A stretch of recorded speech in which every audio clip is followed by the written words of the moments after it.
Namo Vishnu Padaya Krishna Prasthaya Bhutale Srimate Bhaktivedanta Swami Namane Namaste Saraswatam Deve Kauravani Pracharane Nirvishesha Srinivadi Paskadhyade Satarane. So I'm going to read from the Bhagavad Gita as it is, chapter 13, Nature, the Enjoyer, and Consciousness. Text number 26. Ane tvaivam jananta shrutyanyebhya kupasate te pichati drantyeva rityam shruti parayana.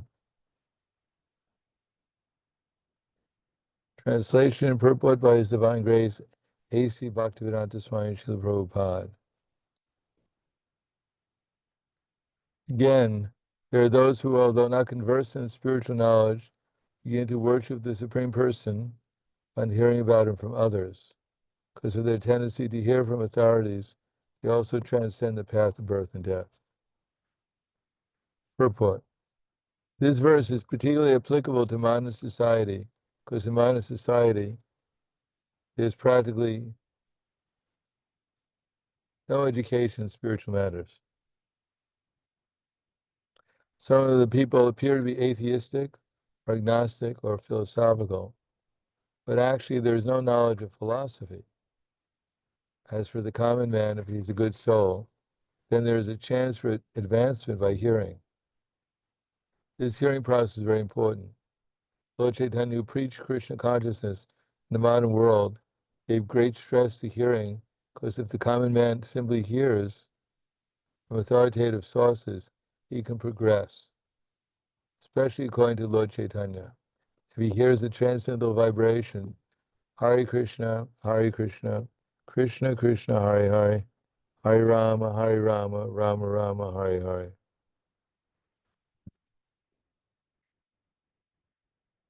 It is stated, therefore, that all men should take advantage of hearing from realized souls and gradually become able to understand everything.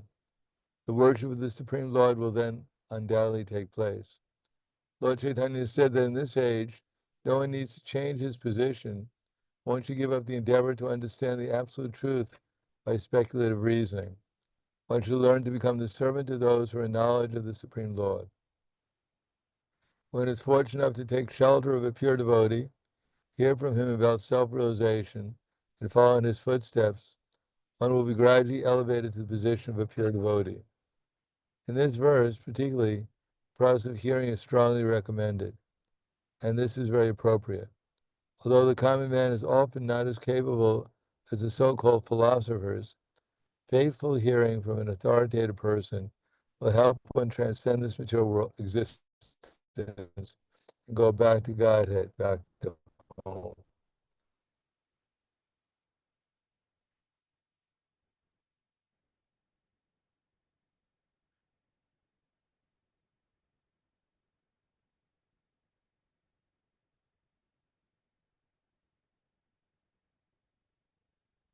Om Aganatvanandasya Gananjana Salakaya Chaksur Militam Yena Tasmai Shri Gurave Namaha Shri Chaitanyamani Bhishtam Stapitam Yena Bhutale Swayam Rupa Kadamayam Dadati Swapadantikam.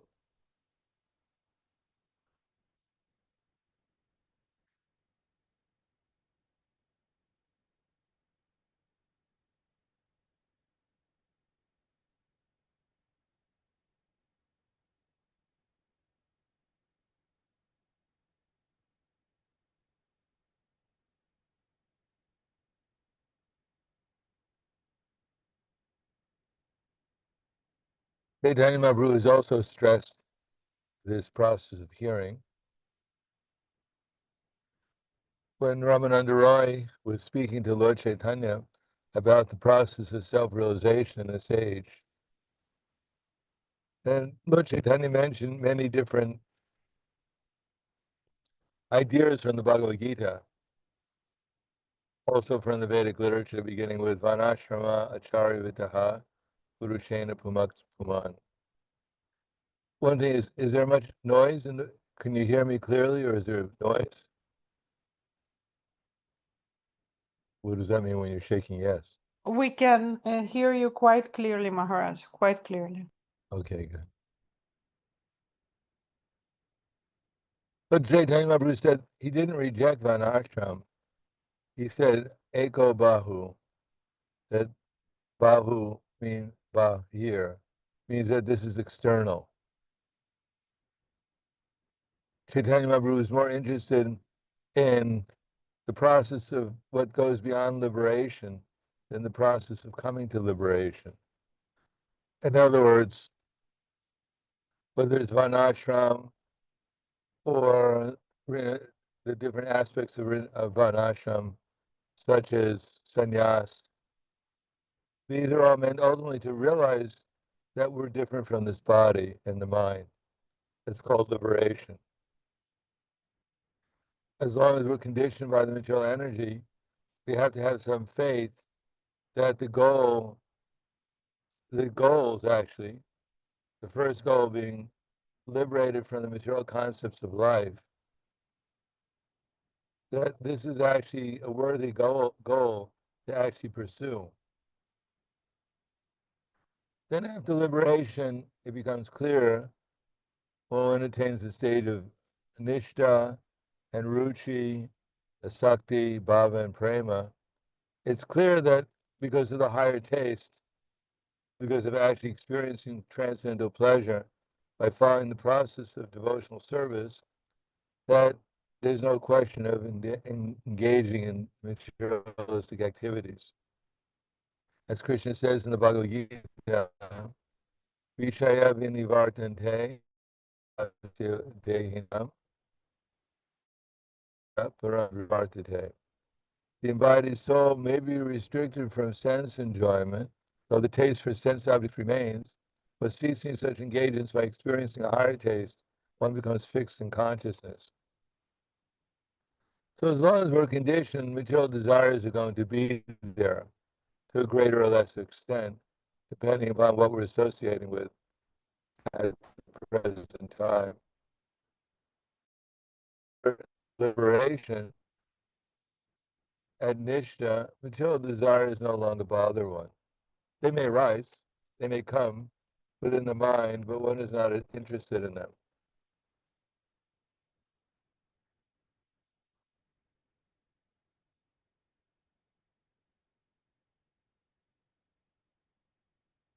Just like after a Sunday feast, one may walk by a McDonald's hamburger shop, and the idea of McDonald's hamburgers may come to the mind, but one is not interested in entering into the shop.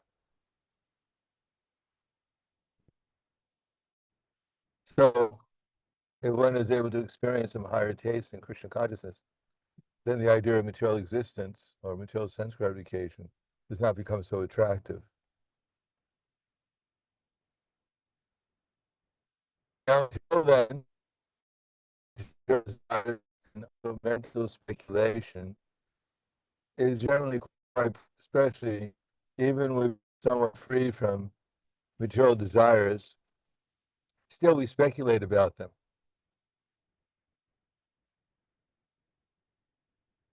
In other words, Chaitanya Mahaprabhu's, in this verse, Prabhupada is citing Chaitanya Mahaprabhu's verse, Jnane, that Lord Brahma had spoken to Lord Krishna.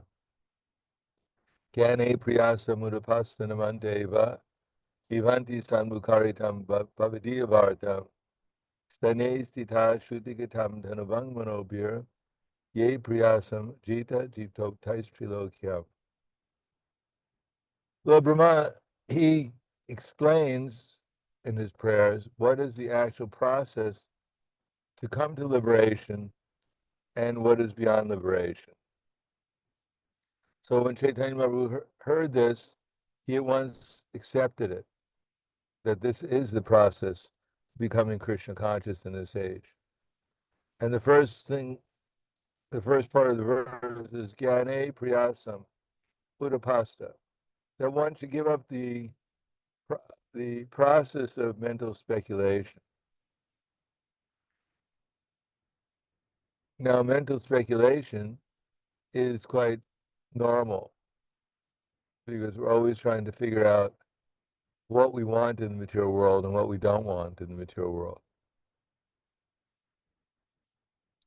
We're not so clear exactly what's to be done and what's not to be done, so we speculate. For instance, as Srila Vishwanath Chakravarti Thakur explains that part of the process of Anishtita Bhajana Kriya, one of them is Viyuddha Vikalpa, war against speculation. The first part is called Utsahamayi. Krishna generally gives some higher taste at the beginning of Krishna consciousness. Otherwise, it wouldn't be possible to take up the sadhana bhakti very seriously unless we had some higher taste other than material consciousness. So imperceptibly, if one chants the holy name regularly, then gradually the desires for material start to gradually diminish, so that one can actually seriously take up sadhana bhakti. But of course, that higher taste sometimes makes one feel a little proud that one is better than everyone else. So that's called utsahamayi. One becomes, as Prabhupada would say, puffed up with enthusiasm, thinking oneself to be somehow or another very more advanced than one actually is in devotional service. Existence in the material world, the next step is ganatarala, alternating thick and thin. One is very enthusiastic sometimes, and then one does something imperceptibly or perceptibly, and one loses one's enthusiasm to some extent.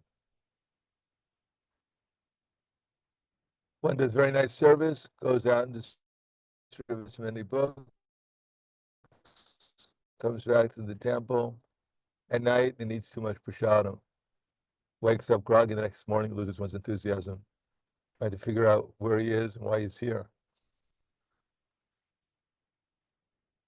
So that's called Ganadarala, alternating very thick, intense devotional service, and then sometimes indifferent to devotional service.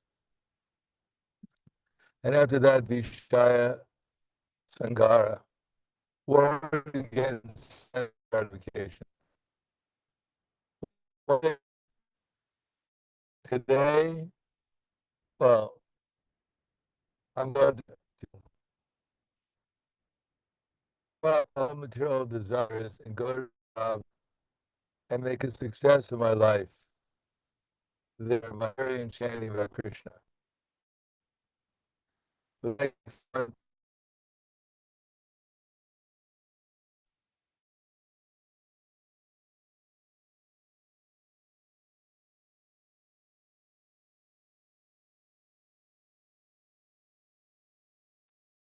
Maharaj, we can't hear you at all. I don't know if you can hear us, but we lost you.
Hare Krishna, dear devotees, Agnihotra Prabhu asked me to tell you that as you can see, Guru Maharaj is in the car on his way to Croatia. So he said that there may be interruptions, and he thinks that the best course of action would be to wait a few minutes for Guru Maharaj to try to come back, if it's okay.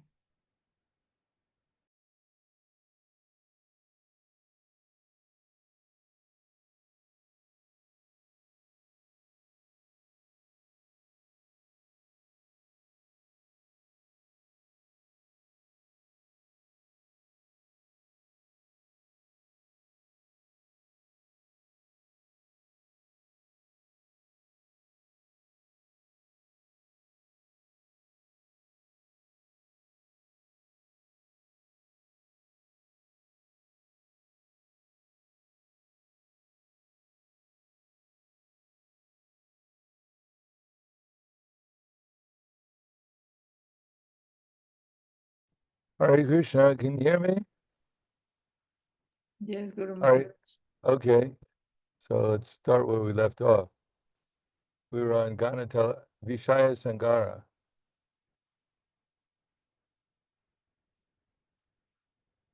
That let me go to Vrindavan with my wife after she collects. And even if she wants a family, we'll send her back so she can collect for the family. But if I do that, then maybe I have to work, eventually get a job, but then I'll have to leave Vrindavan.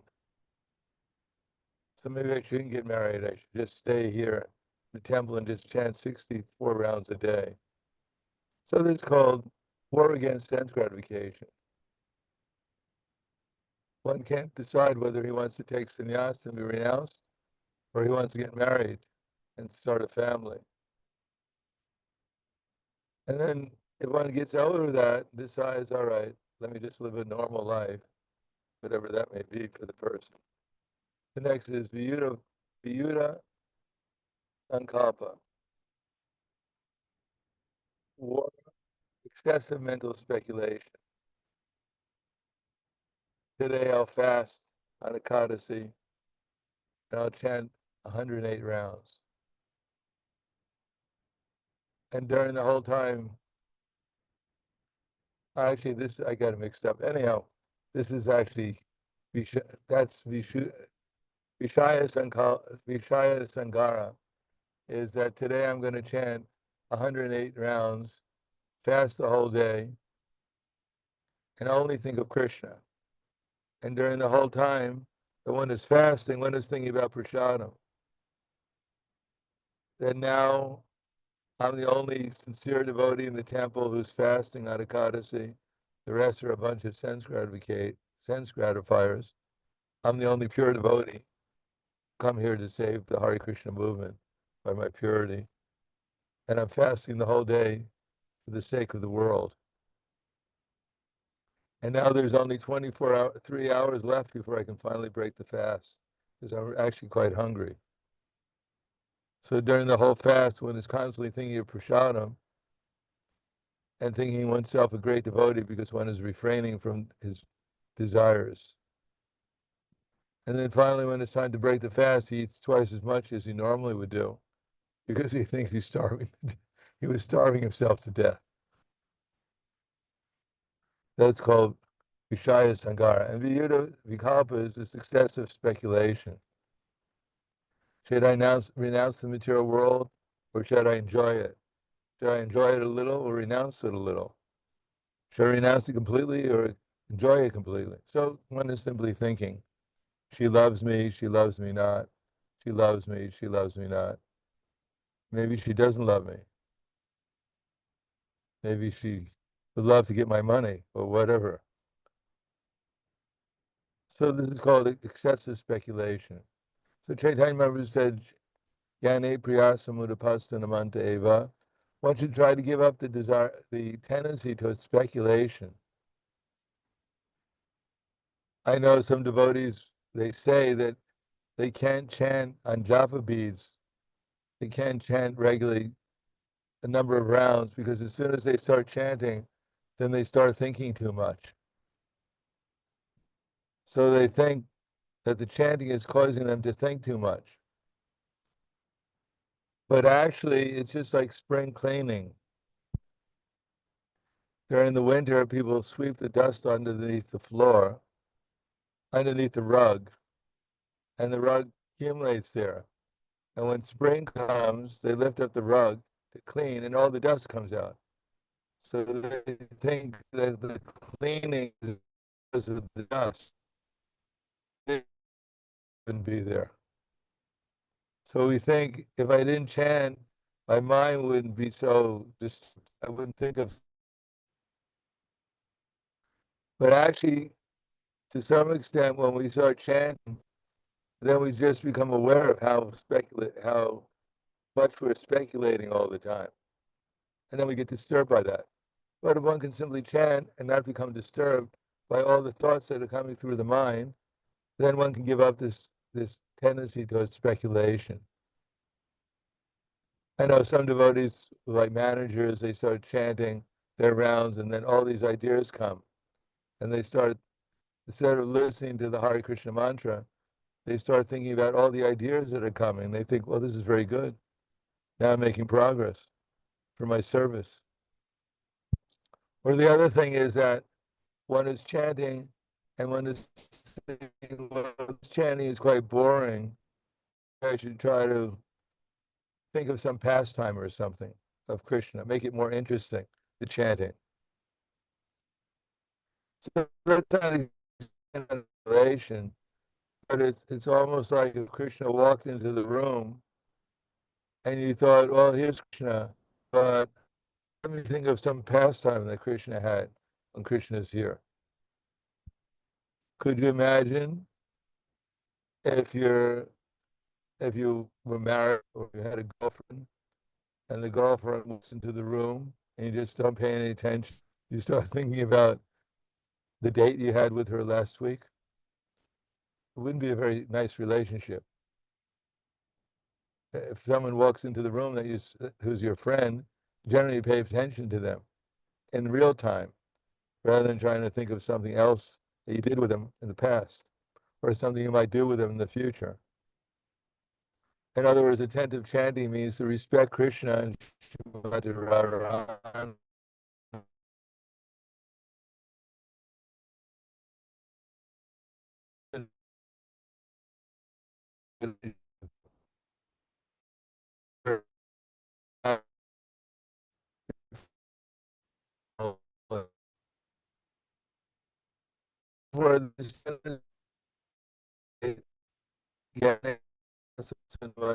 Vivanti Sammukaritam Bhavadiya Vartam. In other words, pay attention when we're chanting, try to listen. And when someone else is chanting, try to listen to them also. The best way of developing a relationship, either materially or spiritually, is to actually pay attention to people. If we can't pay attention to people, then what kind of relationship do we expect to develop with them? Just like Mr. Patel, I mean, I remember distributing the airport in Los Angeles, the international airport. And these are in the marathon. And in the international airport in Los Angeles, they literally have hundreds and thousands of Orientals coming by. And one thing about Orientals, if they don't want to interact with you, they just act as if you're not there, literally speaking. Hundreds of people walking by and just ignoring you completely. So it's probably not the nicest experience when people walk by and you're trying to stop them and they just act as if you don't even exist. After some hours of that happening, you might develop some kind of complex. What's happening? I'm answering the message. I can drive the car. Oh, okay, sure. So, but jivanti sammukaritam bhavadiya vartam, that one should actually hear from authoritative devotees about Krishna. It's not that we're simply trying to stop speculating and pay attention. We're also trying to hear something important. And stanestita is not a question of changing our ashram or changing our varna. It's not a question of changing anything. It's a question of changing our consciousness. We can be in any ashram, we can be in any varna, but if we don't change our consciousness, then we can't make any progress. Therefore, the best thing to do is be in an ashram which is suitable for two things. The ashram is what's suitable for our desires for sense gratification, so that we feel comfortable, we're not hankering, and we're not lamenting excessively. And varna is something that we're excited about, that we're comfortable in order to make a living and maintain ourselves. So if one can be comfortable in one's occupation and gain one's resources necessary for maintenance of oneself or one's family, that's very good. And at the same time, if one's ashram is suitable for one's temperament, that's also very good. Because ultimately, we don't want to put ourselves in a position in the material world, as Prabhupada writes in the 8th canto of the Srimad Bhagavatam, just like Gajendra. Gajendra was a very powerful elephant. He was the king of the elephants in the heavenly planets, and he had his whole kingdom. But when he was bathing in the water of the heavenly planet, at that time the king of the crocodiles came and attacked Gajendra and bit on his foot. And for 1,000 celestial years, there was a fight between this powerful elephant and a powerful crocodile. But after 1,000 years of fighting in the water, Gajendra started to lose strength because he was not accustomed to fighting in the water, because he was an animal of the land, while the crocodile, being an animal of the water, was gaining strength during this fight. So gradually, Gajendra lost strength, but because in his previous life he was Indradumya, a great devotee of Krishna, was meditating. So at that time he remembered, due to his pain and trying to find refuge somewhere, remembered his previous pious activities as a devotee of Krishna, who unfortunately was cursed by one of the munis, because while he was meditating, one of the munis came by, and I believe it was Angira Muni, and Indradumya Maharaj, who was a king, didn't pay any attention to him. So Angira Muni became very unhappy and disturbed, and he said, because of your inability to pay attention and properly receive a guest, therefore I curse you to become a dumb animal in your next lifetime. The curse was effective, and he became Gajendra, the king of the elephants. But he also remembered at this critical time of his life, when he was about to lose the battle with the crocodile, remembered his previous life as King Indradumya, and he remembered some prayer that he had offered to Lord Vishnu, and he picked up a lotus flower and offered with his trunk from the lake that he was in, and offered the prayer to Lord Vishnu. Because he had prayed to Lord Vishnu, Lord came and up Gajendra along with the crocodile. Lord Vishnu cut off the head of the crocodile. So both the crocodile and the elephant became liberated by contact with Krishna.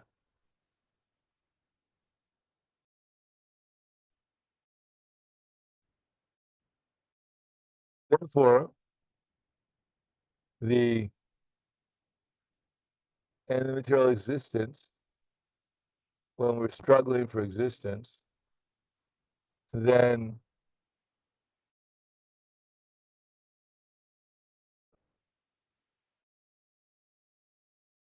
talking about what was the with Gajendra?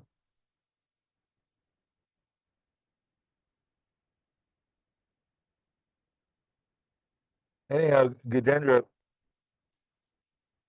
out of distress, he remembered Krishna, and therefore, although he didn't know Krishna, although he wasn't aware of exactly who he was praying for, still out of stress, he called Krishna's name and was saved. So I was talking about how we have to remain in any situation. At the same time, if we actually focus our mind upon Krishna,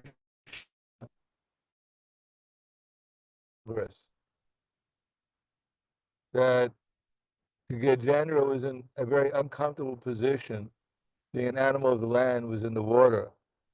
And therefore Prabhupada uses this analogy that if one is fighting against Maya, one should choose appropriate ashram so that one feels comfortable and can make progress in devotional service. To be artificially renounced was not a good idea, because then one will feel uncomfortable. And instead of actually focusing oneself and one's family in Krishna consciousness, one will always feel disturbed.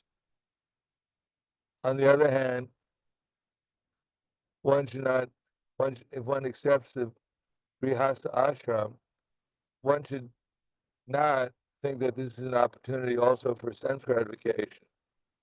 Just like Priyavrata Maharaj. Priyavrata Maharaj was a renunciate and was on the Gandhamandana hill. And Lord Narada Muni was instructing him how to become renounced. But at that time, his grandfather, great-grandfather actually grandfather, his father was Uttanapad, and his grandfather was Swayambhuva Manu. So Swayambhuva Manu, he wanted to retire from his management position in the material world, which means, practically speaking, he was managing most of the universe. Quite a headache. His email box was full of problems all the time, so he couldn't keep up with his email. So he decided he would try to retire.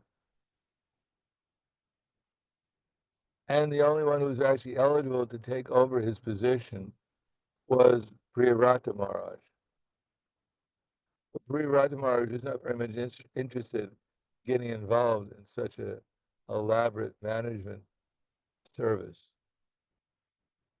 Therefore, Swayambhuva Manu came with Lord Vishnu, with not only by himself, but he also came with Lord Brahma and Lord Shiva and Indra, convinced Priyavrata Maharaj.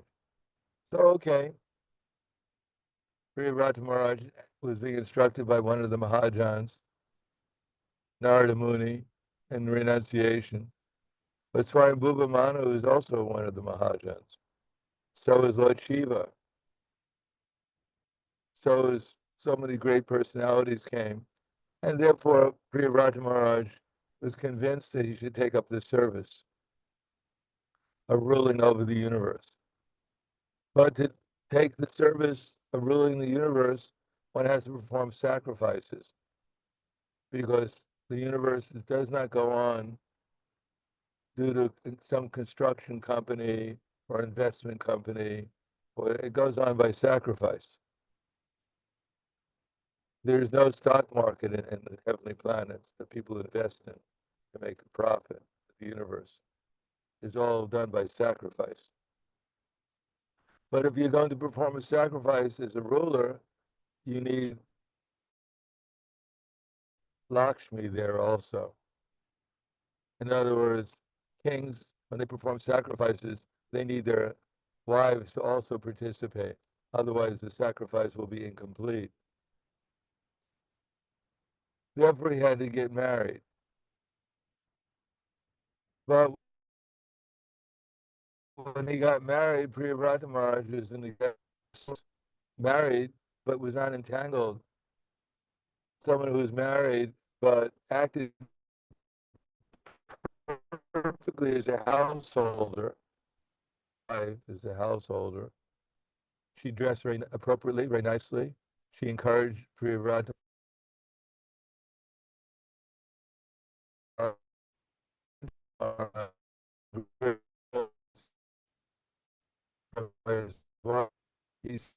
he was a servant, therefore always a servant of everyone, including his wife. He accepted her service and appreciated it. So similarly, Gajendra gives us the example, not so renounced, that we should act appropriately in a household situation. It doesn't mean that household life is meant for unrestricted enjoyment, but it's meant for, also it's an ashram, it's meant for spiritual advancement, and one should accept sense gratification appropriately as a householder. Then one can make advancement. But the advancement is that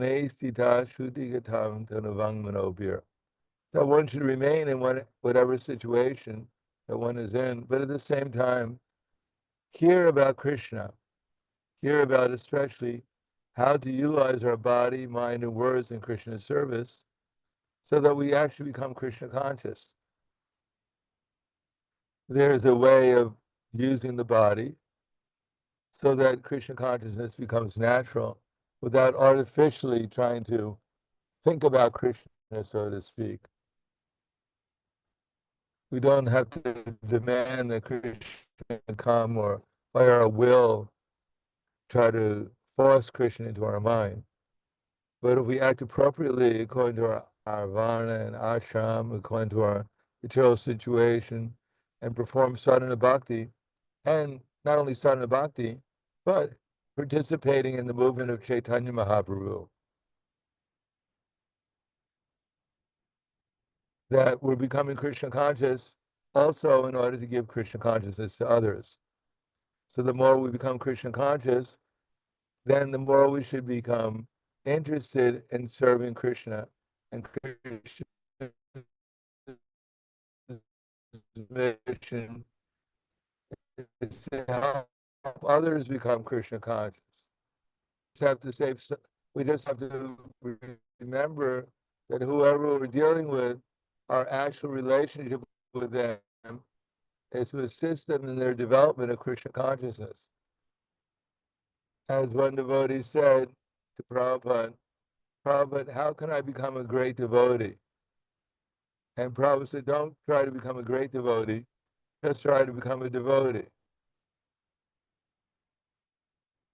Now, if we're inclined, we can try to, of course, as much as possible, go and participate in the Harinams and even distribution of transcendental literature. Prabhupada wanted everyone, as much as possible, to participate. But if that's not possible, that whatever service we have for the Sankirtan movement, that will be appreciated. We don't have to save everyone, but at least we should try to save ourselves by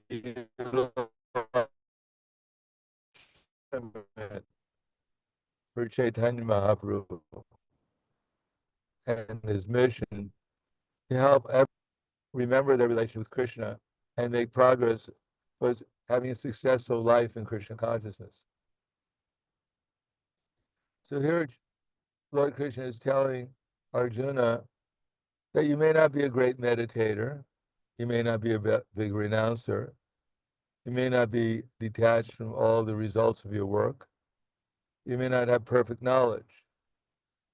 But at least if you hear with some faith then you can make progress in devotional service. Hearing with faith from the right persons, or actually representing Krishna appropriately, faithfully hearing from them, but faith also means, as Prabhupada writes in the Bhagavad Gita, it is not a sentiment of faith, it's a practical faith.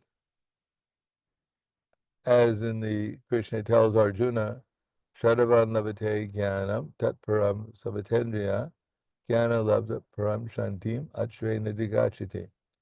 That a faithful person who's absorbed in transcendental knowledge and subdues his senses quickly attains the supreme spiritual peace. So faithfulness means that we take up the process. We utilize our senses in Krishna's service, and we take up the process of sadhana bhakti. Now, who's unfaithful? Agyascha sridhanascha samshayatma vinashiti nanyam lokasti naparo nasukam samshayatmanaha. But ignorant and faithless persons who doubt the revealed scriptures go to ruin and perish.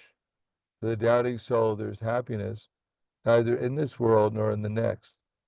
So doubtful persons, the most doubtful person is one who has no knowledge whatsoever.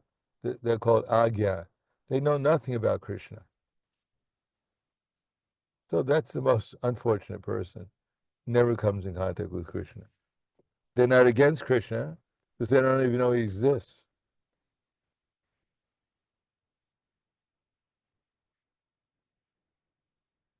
At least Kamsa knew Krishna existed, although he was not very favorable. Similarly, Hiranyakashipu and others, at least they had that much faith. Of course, they didn't have faith that Krishna was the Supreme Personality of Godhead. Therefore, they might be included within the agya or the ignorant persons. But there are persons who are, they know about the Vedic literature, but they don't believe any of it. They can quote scripture, but they have no faith in it.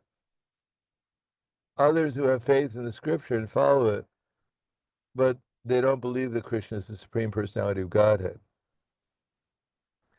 Others who believe Krishna is the Supreme Personality of Godhead, but they don't do any service for him.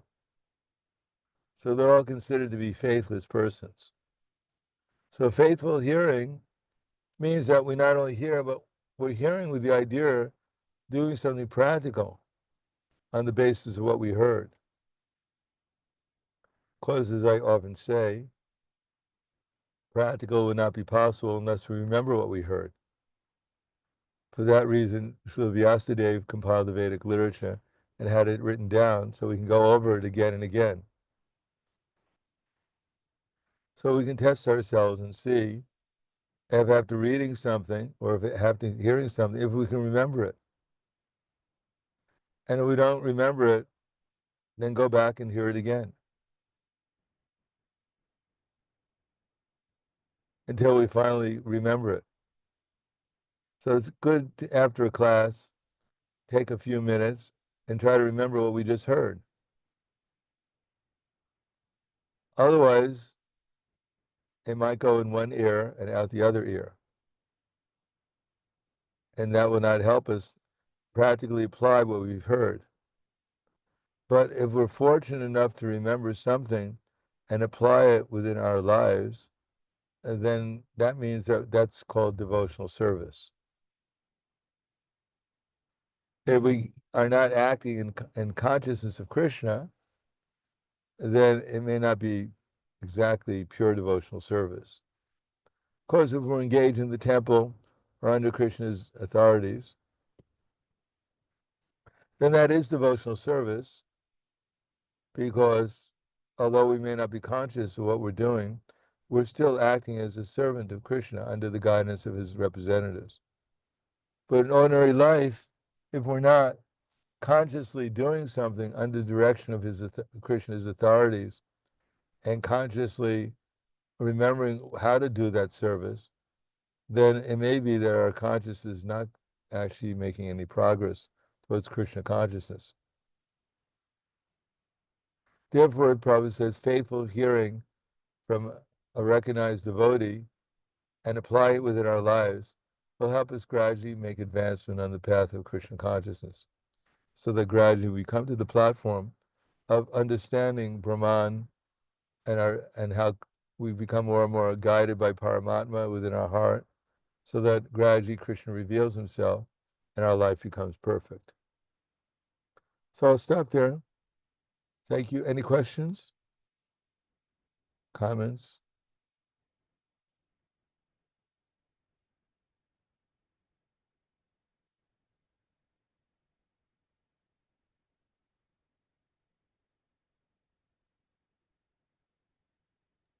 Maharaj, I have a question in the chat. Is it okay if I read the question from the chat? It's from Sure. Bhaktin Lisa. Okay, so Bhaktin Lisa says that please accept my humble obeisances. Could you please tell me why that so happens when we talk about Krishna Katha? Sometimes nothing inside happens. It looks like we're just um, uh, cannot remember. It does not enliven anybody. When we talk to somebody, we just exchange information. And would it be considered to be a philosophical speculations? And it looks like when we talk like this about Krishna, it becomes just a ceremonial talk. Should we limit such talks between each other, or in, based on what trials can we obtain the result when our exchange of um, exchange of words about Krishna will help us in our sadhana? So how should we talk about Krishna to give a well, like a I don't know, to give a good thing in to each other when we talk about him? I'm sorry, I tried my best. I didn't get the question really. Okay. Well, if we're performing sadhana bhakti, and at the same time if we study Srila Prabhupada's books, because we have to have some faith that Paramatma is there in our heart. He's in everyone's heart. Therefore, if we're questioning, what am I here for? What is the purpose of this interaction? And then ask Krishna, what do you want me to do? Ask Krishna within the heart. We don't have access to an authority. We're not doing some service for the authority in relationship to this devotee. Then we can ask Krishna within the heart, what would you like me to do? And then Krishna will give us, hopefully, if we're sincere and we're humble, we don't have to immediately react. We have to humbly inquire and wait and research, either through our memory or our minds or through the scripture or whatever it takes. And then when everything becomes clear, then we can act in Krishna consciousness. When Krishna informs us internally or externally what he wants us to do, then we can do that in Krishna consciousness with some conviction and determination. And whether we become ecstatic or whether we become, it seems ordinary, whatever it is, still we know we did whatever we could for Krishna. And Krishna will note that and reciprocate with us. So we don't have to roll on the ground in ecstasy every time we say something or do something. We just have to make sure that I'm acting as an instrument for Krishna in what I'm doing, what I'm saying, what I'm thinking. I'm in line with Krishna. And if we do that, Krishna will help us. And we'll actually understand that we're acting sincerely and we'll feel dependent on Krishna. And therefore we're making progress. So we shouldn't forget that Krishna is there to help us. And if we ask for his help, he's very kind. He will give us help. but we should not be so quick to think that the first thing that comes to my mind is coming from Krishna. We should make sure that what's coming to my mind or coming to my intelligence is actually in harmony with Krishna's instructions. And therefore, if we don't know if it's in harmony with Krishna's instructions or not, we have to inquire from others who know more than we do. So if we don't have the intelligence to discriminate what Krishna wants us to do or what he doesn't want us to do, then we should ask someone who does know, have more intelligence than we, more discrimination and intelligence than we have. And then when we find out, we're convinced that this is what Krishna wants us to do and confirmed by the authorities, then we can do it with conviction and sincerity. And then Krishna will be very pleased with us. Is that all right? Это хорошо? Okay. Спасибо большое, thanks.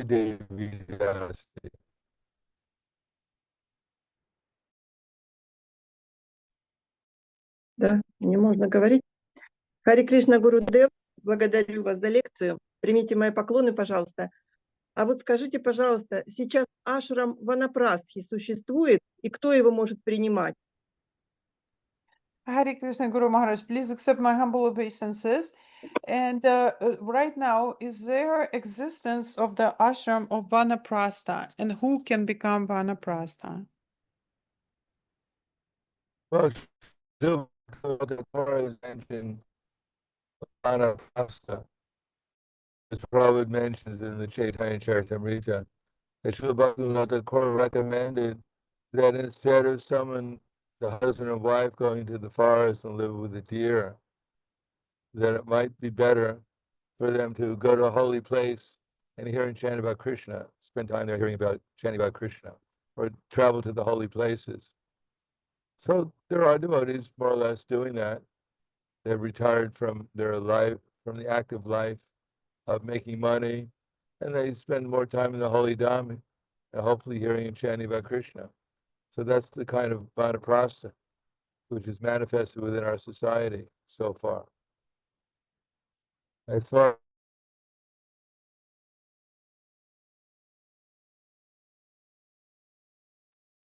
А матаджи тоже могут принимать Ванапрастху?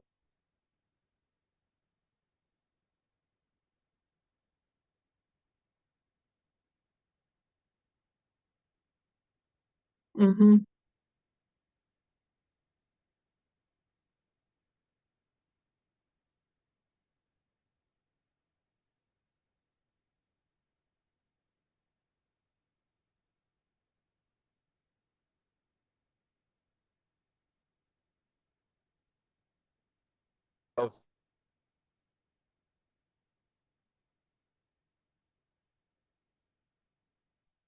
Угу.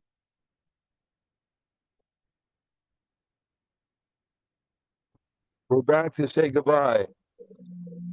Okay. Hare Krishna, thank you all. Spasiba Bolshoi, Grandaraj, Srimad Bhagavad Gita ki jai.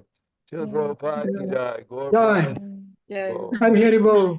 Thank you, Guru Maharaj. Hari Bol. Danya. Хари Кришна. Hare Krishna Guru Maharaj. That's Hare Krishna, dear great. brothers and sisters. Хари Кришна. Hare Krishna. Ну, на второй вопрос у меня нет.